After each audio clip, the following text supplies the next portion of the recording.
Efforts कर करके आप थक चुके हो but no result, so listen to this is for you. एक बार एक आदमी ने 2 बीज लगाए, एक सनफ्लावर का एक बैम्बू का। सनफ्लावर बहुत जल्दी जल्दी ग्रो हो गया और उसमें बहुत सुंदर सुंदर सनफ्लावर्स आए, बहुत प्यारे प्यारे फ्लावर्स आए। बट यही बैम्बू तो हिला तक नहीं। और इस बात को 2 साल हो गए। सनफ्लावर ने 2 से 3 सीजन कंप्लीट कर लिए पर बैम्बू की तो थोड़ी भी ग्रोथ नहीं हुई। बट रियलिटी जानते हो क्या है? बैम्बू अपनी जड़ों को मजबूत कर रहा था जमीन के अंदर। अगर उसकी ग्रोथ दिख नहीं रही है तो इसका मतलब ये नहीं कि बैम्बू ग्रोथ कर ही नहीं रहा है।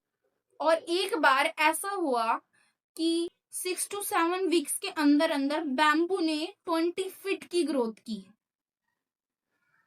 तो कुछ समझ आया भी आपको? सेम यही आपके साथ हो रहा है कि आप एफर्ट्स डाल रहे हो बट आपकी ग्रोथ नहीं दिख रही है। तो इसका मतलब ये नहीं कि आपकी ग्रोथ हो नहीं रही है। आप डे बाय डे अपने आप को इम्प्रूव कर रहे हो, डे बाय डे आप कुछ नया सीख रहे हो, अपने आप को स्ट्रांग बना रहे हो।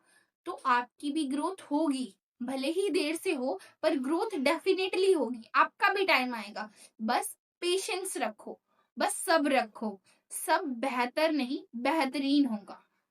तो बी पेशेंस।